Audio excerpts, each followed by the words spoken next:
Hola, espero que estén bien.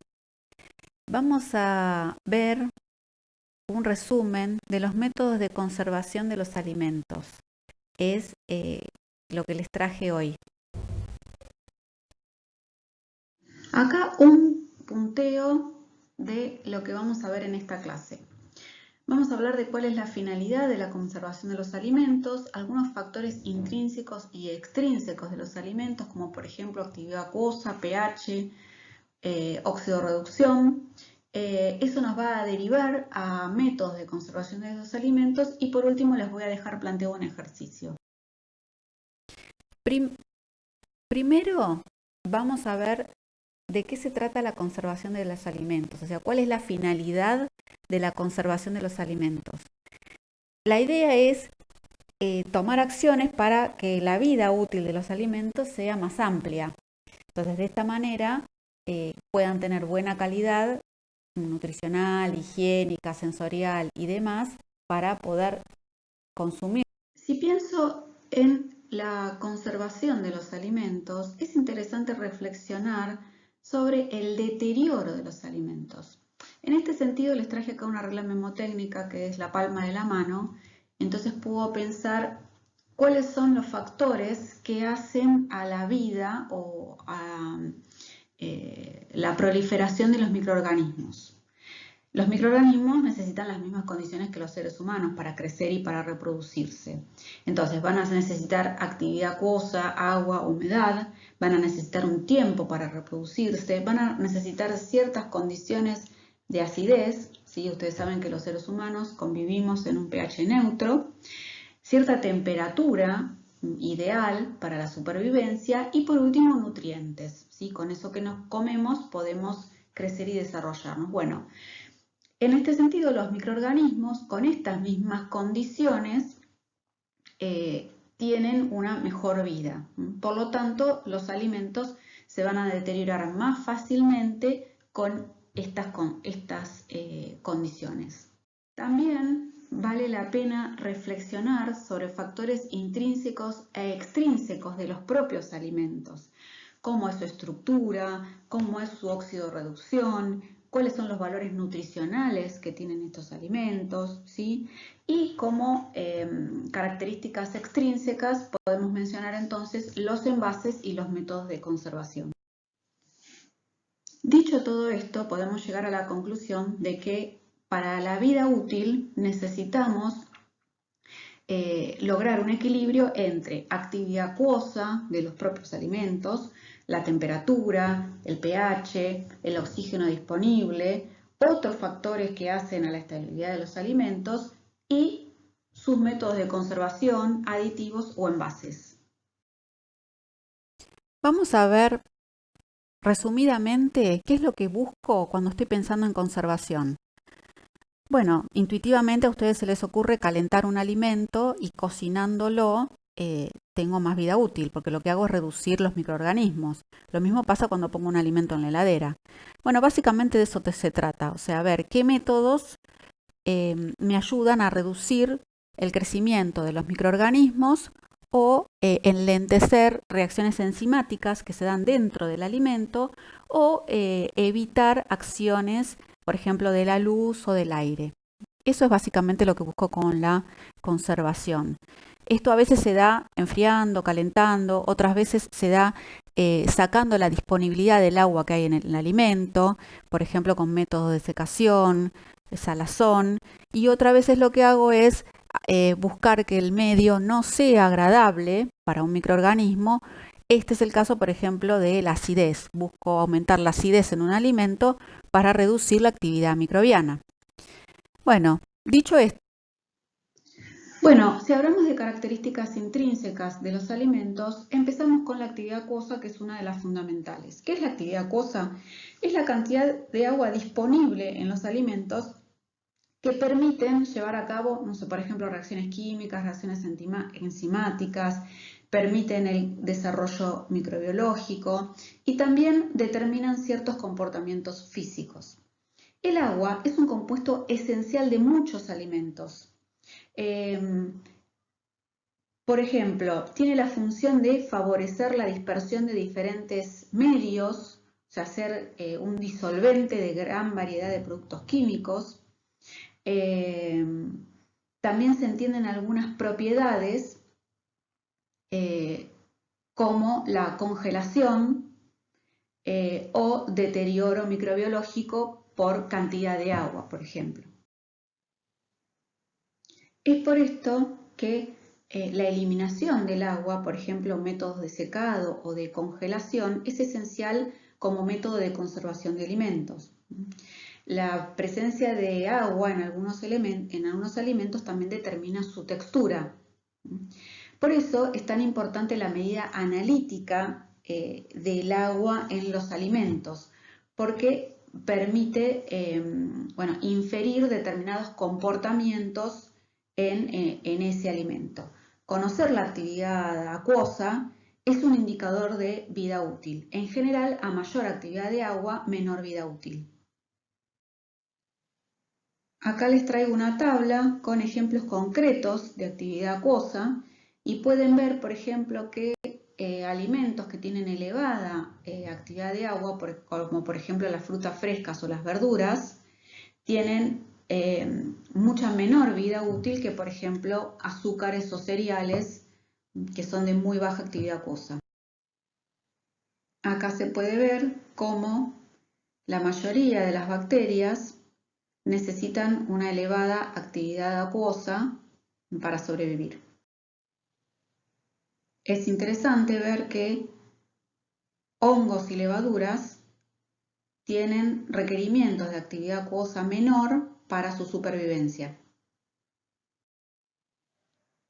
Este gráfico nos muestra cómo a medida que aumenta la actividad acuosa, aumenta la actividad enzimática, la degradación de las vitaminas, la actividad microbiana.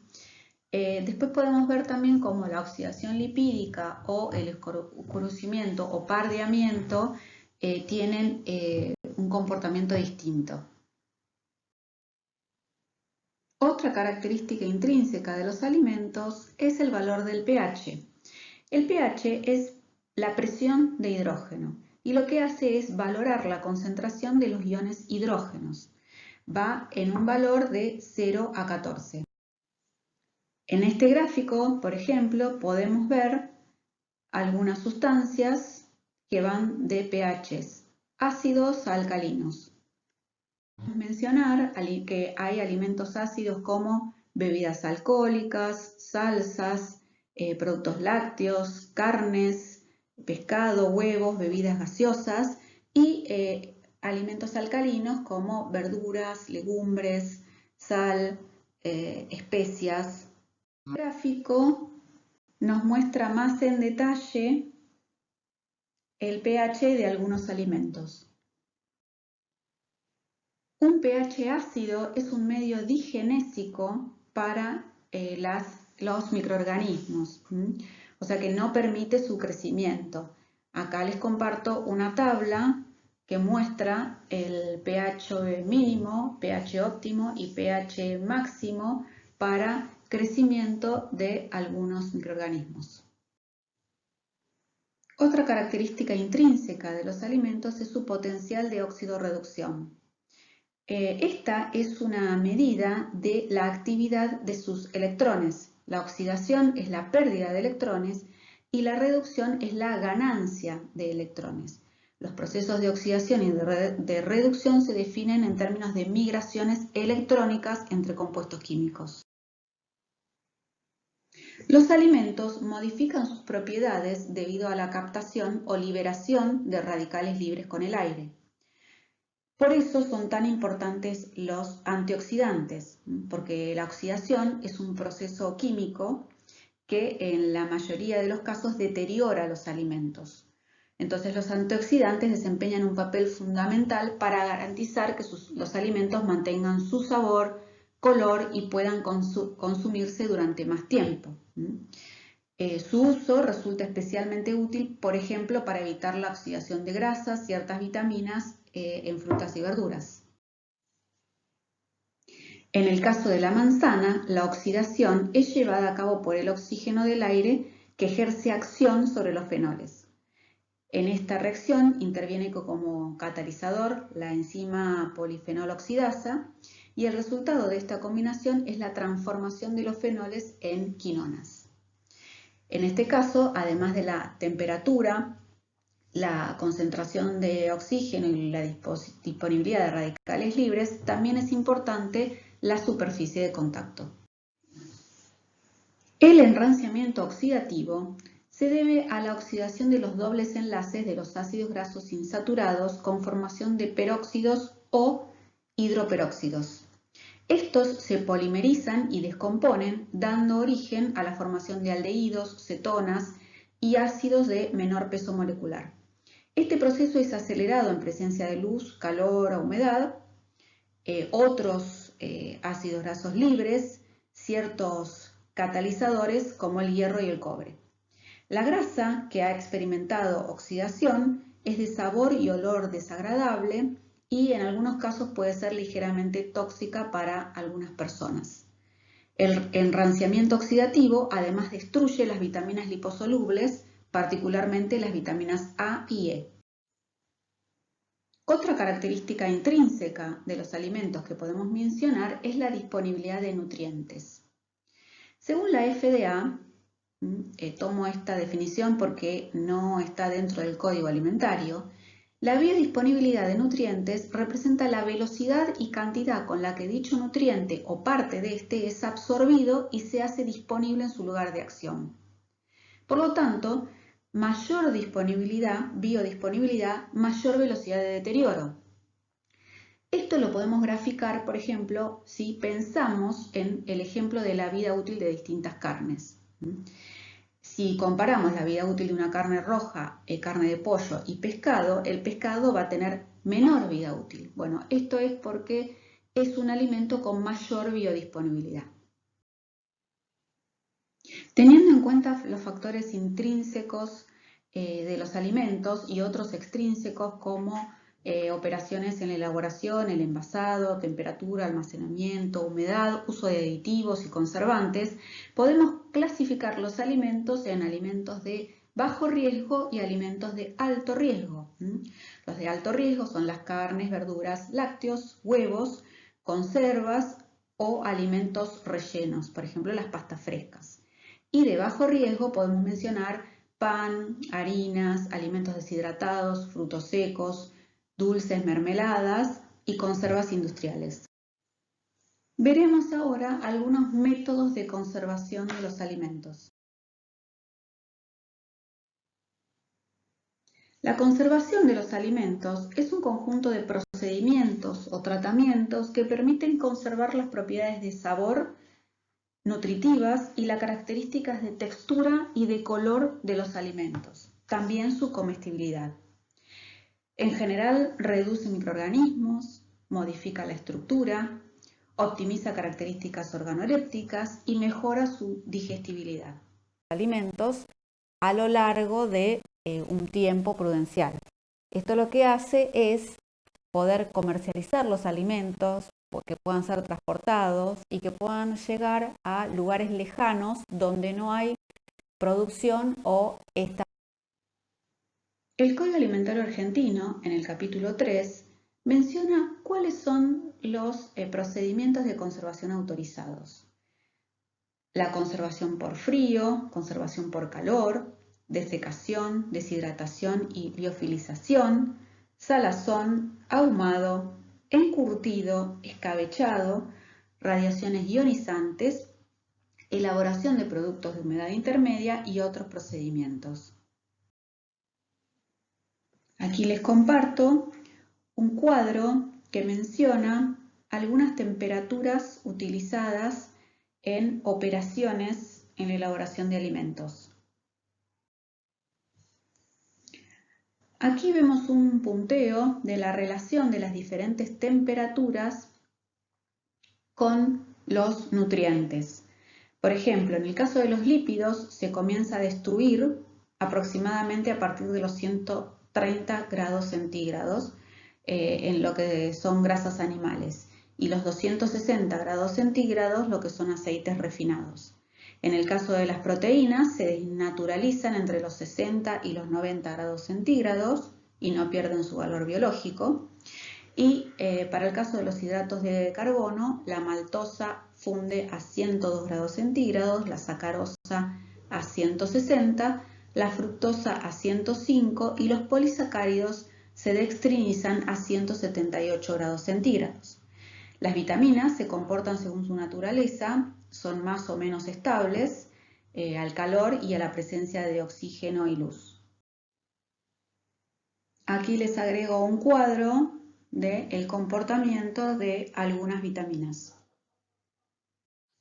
Aquí les comparto un comentario respecto a la temperatura para la elaboración de alimentos. Por ejemplo, en los servicios de alimentos en caliente, los alimentos luego de la cocción pueden ser inmediatamente servidos o conservados en caliente, por ejemplo, baño María, etc. Particularmente la conservación en baño María debe asegurar que la temperatura del alimento en el centro sea mayor a 60 grados para que no haya desarrollo de microorganismos. De acuerdo con el volumen del alimento conservado, deberá removerse y taparse si fuese necesario. La conservación bajo este método no debe superar las 2 horas porque así se evita modificar características organolépticas del alimento. Bueno, acá podemos ver 2 tablas con información sobre el comportamiento de los microorganismos a diferentes temperaturas. Y por otro lado, la conservación de los distintos alimentos cuando son congelados. Les traigo acá un resumen de los métodos de conservación en general. Hay varios más, pero estos son los más usados.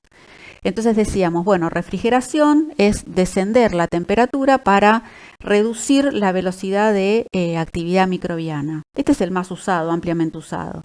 Después está la congelación, que es buscar que los alimentos estén a temperaturas menores de 0 grados. Habitualmente en el hogar se usan la temperatura de menos 18 grados para alimentos congelados. En esta temperatura es donde las características del alimento se mantienen mejor. Industrialmente se usa la ultracongelación, que es disminuir de manera muy rápida la temperatura hasta menos 40 grados centígrados, por ejemplo. Si hablamos de calor, podemos hablar de escaldado. El escaldado se usa para inactivar algunas enzimas. Generalmente este se usa combinado con el método de congelación y evita que se produzcan pérdidas nutritivas, que se producen por ahí cuando cocino demasiado los alimentos. Después pasteurización. La pasteurización se usa ampliamente para, por ejemplo, la leche, los jugos. La idea es aumentar la temperatura en un tiempo determinado para evitar el deterioro del alimento y de esta manera inactivar microorganismos que pueden alterar los alimentos. Y por último, en esta línea de calor, puedo mencionar la esterilización. La esterilización es muy usada, por ejemplo, en conservas, en latas de conservas. Otros tipos de métodos que sirven para disminuir la actividad microbiana es el ahumado. El ahumado lo que hace es que las maderas, cuando se prenden, el humo tiene un componente que hace que es desagradable para los microorganismos. Entonces tiene una función de conservante. La acidificación también busca un medio desagradable para los microorganismos y estos no crecen en esa condición. El que mayormente conocido es el vinagre, que se usa para el escabechado junto con sal. Y algunos aditivos también tienen esta función de acidificar. Si hablamos de quitar el agua disponible para que los microorganismos no puedan tener agua disponible para vivir, entonces hablamos de métodos, por ejemplo, como salazón, azucarado, desecación, deshidratación. La salazón y el azucarado, la sal y el azúcar, lo que buscan es captar el agua que está dentro de los alimentos y de esa manera no queda disponible para que los microorganismos la puedan utilizar. Esa es básicamente el funcionamiento. Y la desecación o la deshidratación es la eliminación del agua del producto. Por ejemplo, un método de desecación natural muy usado es el de las pasas de uvas. Se hacen cerca de los campos de cosecha y los racimos de uvas se extienden sobre piedras que se calientan al sol y de esa manera se deseca naturalmente. Y otro proceso de deshidratación muy usado en la industria de los alimentos es, por ejemplo, la de los fideos. Los fideos se ponen en cámaras de desecación y de manera artificial se evapora el agua de la pasta. Por supuesto que esta evaporación tiene que ser controlada para que después no se quiebre, para que el agua migre desde la pasta hacia afuera de una manera ordenada y demás. O sea, hay un montón de consideraciones a tener en cuenta, pero la idea de hoy es presentarles básicamente los métodos de conservación. Por último, podemos mencionar procesos de conservación como la liofilización, que lo que busca es también quitar el agua del alimento, pero sublimándola, o sea, para que pase directamente a vapor. De esta manera lo que se busca es que el valor nutricional de los alimentos no se afecte. Tenemos también la irradiación, que es muy usada, por ejemplo, para las especias o para prevenir el brote en papas. Y por último podemos mencionar procesos biológicos conocidos por todos, que son las fermentaciones. Las fermentaciones también ayudan a conservar los alimentos y elaborar otros, ¿no? También. Bueno, para terminar, no podemos dejar de mencionar el envasado. El envasado no es un método de conservación, es una técnica de conservación y generalmente se complementa con la preparación o conservación de los alimentos. Bueno, espero que les haya gustado. Hasta la próxima.